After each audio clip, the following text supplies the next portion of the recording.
Hi everyone, welcome to my YouTube channel. Myself Dr. Shivam Arora and I hope you all are doing very fine. So कुछ updates के बारे में बात करने हैं। NEET PG 2024 से रिलेटेड है। अपडेट्स के बारे में बात करने से पहले कुछ स्टेट्स के बारे में बता दूं अभी क्या चल रहा है सिनेरियो। तो असम का है, आज चॉइस फिलिंग एंड होने जा रही है। सेम फॉर पौंडीचेरी, ठीक है, और सेम फॉर उत्तराखंड। तो इनके जो चॉइस फिलिंग आज एंड होने जा रही है, सो अगर आपने चॉइस फिलिंग नहीं करी है तो आप वो कर लीजिए। इसके अलावा उत्तराखंड की तरफ से बता दूं वो भी ओवर होने जा रहा है, उसका एनआरआई के जो चॉइस फिलिंग है वो भी खत्म होने जा रही है। और हरियाणा का फ्रेश रजिस्ट्रेशन चल रहा है। अगर कोई कैंडिडेट है जिसने अप्लाई नहीं किया है, जो बाद में एलिजिबल हुए या कुछ पहले ही हुए थे और वो सोच रहे थे कि कुछ हम स्टेट्स में अप्लाई करें, लेकिन कुछ रीजंस की वजह से वो स्टेट ओपन नहीं हुए, तो आप हरियाणा में अप्लाई कर सकते हैं, ठीक है। और भी मल्टीपल स्टेट्स है जहाँ पे आप अप्लाई कर सकते हैं। और अभी आपका जो स्टार्ट होने जा रहा है वो होने जा रहा है स्टे वैकेंसी राउंड। यूपी का रिजल्ट प्रोबेबली कल आ जाएगा। राजस्थान की चॉइस फिलिंग की डेट एक्सटेंड हो गई थी, आज भी है, और मोस्ट प्रोबेबली उसका भी कल तक रिजल्ट आ जाएगा, आपको दिख जाएगा कल परसों तक। लगभग लगभग सभी स्टेट्स के जो रिजल्ट है वो कल परसों तक आने शुरू हो जाएंगे और उससे चीज़ें और ज़्यादा क्लियर हो जाएंगी कि अब क्या चीज़ें बची हैं और क्या क्या आपको स्टे वैकेंसी में चीज़ें मिलने वाली हैं। ऑल इंडिया की अगर बात करें स्टे वैकेंसी की, तो ऑल इंडिया में जो स्टे वैकेंसी है वो स्टार्ट 7 से होने जा रहा है, बट थोड़ा सा एक्सटेंड होगा वहाँ भी, और चीज़ें थोड़ी सी डिले हो सकती हैं 1-2 दिन, और जो रजिस्ट्रेशन है वो स्टार्ट हो जाएगा, और जो चॉइस फिलिंग की डेट है वो 1-2 दिन एक्सटेंड हो सकती है, ये हम मान के चल रहे हैं, ठीक है। और बहुत सारी मल्टीपल सीट्स हैं जो ऑल इंडिया में आने वाली हैं, क्योंकि बहुत सारे ऐसे कैंडिडेट्स हैं जिन्होंने एमपी का जब रिजल्ट आया तो बहुत सारे कैंडिडेट्स ऐसे थे जिन्होंने ऑल इंडिया में भी रिजल्ट सीट होल्ड करी और एमपी में भी। तो होगा क्या, उनको सीट तो एक ही लेनी पड़ेगी। तो वो सारी सीट जो पहले तो प्रायोरिटी ये रहती है ना कि अपने स्टेट में मिल जाए, तो एमपी वाले कैंडिडेट्स क्या करेंगे, ऑल इंडिया की सीट छोड़ देंगे और वो सारी कहाँ आएंगी, स्टे वैकेंसी में। तो इससे आपको क्या फ़ायदा मिलेगा, आपको ये फ़ायदा मिलेगा इससे कि एक मल्टीपल आप ऑप्शंस फिल कर पाएंगे, मल्टीपल आप चॉइस फिलिंग कर पाएंगे, ठीक है। और एक अच्छे ऑप्शंस आपके पास बनते हुए यहाँ पे दिखेंगे और बहुत सारी सीट्स इस बार आने वाली हैं, ठीक है। राजस्थान में भी ऐसे ही हुआ था, लेकिन रेसिग्नेशन उसका आ गया था, बट इतना फर्क नहीं पड़ेगा। बट हाँ, अपग्रेडेशन अब होगा नहीं, तो सारी सीट्स आके वैकेंट हो जाएंगी और सारी सीट आके अब स्टे वैकेंसी में आने वाली है। तो एक लार्ज नंबर ऑफ सीट्स इस बार आने वाली हैं। सो अपने आप को प्रिपेयर कर लीजिए। अगर रैंक कम भी है, बहुत ज़्यादा भी है, यानी कि 1 लाख है, 1.2 लाख है, 1.3, जो भी है सो ऑन, तो आपके लिए चांसेस बहुत अच्छे बनने वाले हैं इस बार, ठीक है। बहुत अच्छी प्रोबेबिलिटीज बनेंगी। एटलीस्ट पार्टिसिपेट जरूर कीजिए स्टे वैकेंसी में, मैं ये कहता हूँ, ठीक है। काउंसलिंग बहुत इंपॉर्टेंट रोल प्ले करेगी। आपकी रैंक से भी ज़्यादा इंपॉर्टेंस आपकी काउंसलिंग आप कैसे कर रहे हैं, कैसे आप अप्रोच कर रहे हैं काउंसलिंग को, और कैसे आप चीज़ों को समझ रहे हैं, कैसे आपने कॉलेज पुट करने हैं, किस हिसाब से करने हैं, बैड टू वर्स्ट करने हैं, आपने अपनी रैंक पे कैसे कॉलेज डिसाइड करेंगे, ये सारी चीज़ें आपको डिसाइड करनी पड़ेंगी। चाहे इसके लिए आप हेल्प लें, मेरी लें, किसी की भी लें, बट जरूर हेल्प लें और अच्छे से काउंसलिंग करें। 2 बड़े केसेस चल रहे हैं, उस पर बात कर लेते हैं। एमपी में क्या हुआ है, आपने देखा कि जो सेकंड राउंड का रिजल्ट है वो ऑल इंडिया के थर्ड के बाद आया, जबकि रूल ऐसा नहीं कहता। इसकी वजह से क्या हुआ, सीट ब्लॉकिंग लार्ज नंबर पे हुई ऑल इंडिया में।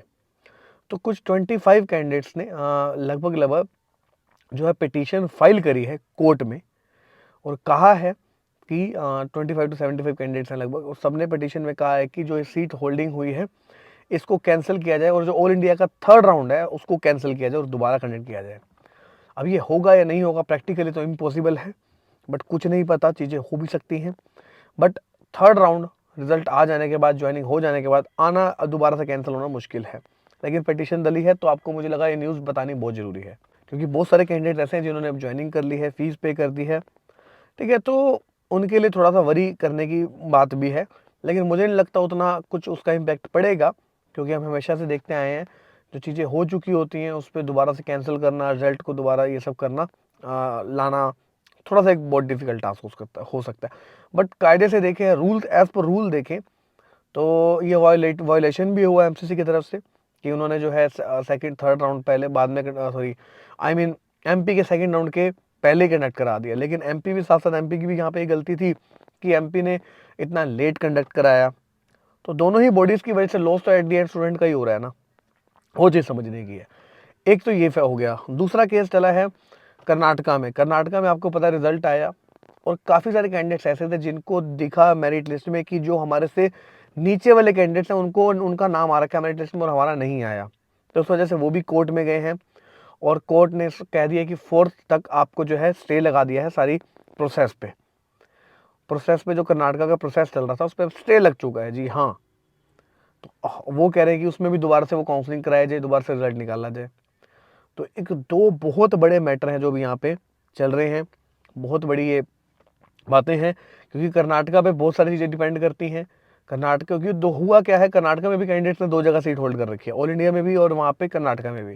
कर्नाटका में अगर कोई सीट नहीं लेता है तो 18 लाख का फाइन है, जबकि ऑल इंडिया का रिजल्ट पहले आ चुका है।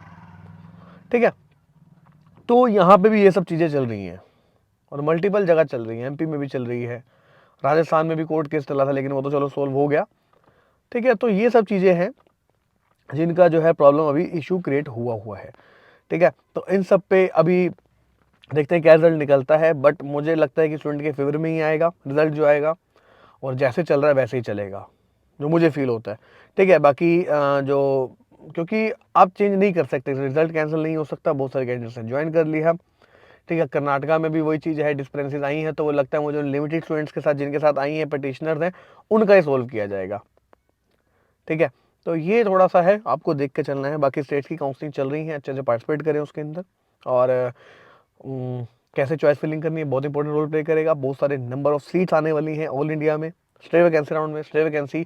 अब ये मत मान के चले इसको लास्ट राउंड है, इससे एक और राउंड भी हो सकता है, ये भी मान के चल सकते हैं।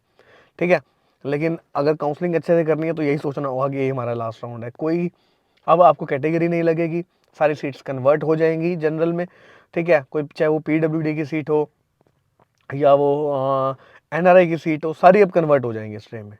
ठीक है, तो अब आपके पास लकी चांस है, गोल्डन अपॉर्चुनिटी है, मिल सकती हैं बहुत सारी चीज़ें, बट पार्टिसिपेट तो आपको करना ही होगा। ये सोच के बैठ जाएंगे पार्टिसिपेट नहीं करेंगे तो फिर तो कुछ नहीं मिलने वाला। पार्टिसिपेट करें, अच्छे से काउंसलिंग करें, हो सकता है 1.5 लाख पे भी मिल जाए, 1,70,000 पे भी मिल जाए, मिलने को कोई बड़ी बात नहीं है, बट पार्टिसिपेट तो करना पड़ेगा और चॉइस फिलिंग अच्छे से करनी पड़ेगी। इसके लिए चाहे किसी की हेल्प लें, काउंसलर की, मेरी लें, किसी के लिए, अपने सीनियर की लें, एटलीस्ट पार्टिसिपेट जरूर करें। ठीक है, तो ये सब बातें हैं, और बाकी आपको ध्यान रखना है चीज़ों का कैसे करनी है। कोई डाउट है, कोई हेल्प है, मुझसे पूछ सकते हैं कमेंट सेक्शन में, कॉल कर सकते हैं। बाकी पर्सनलाइज काउंसलिंग लेना चाहते हैं, कुछ स्लॉट बचे हैं और आप उस पर अवेल कर सकते हैं। Bye bye, take care.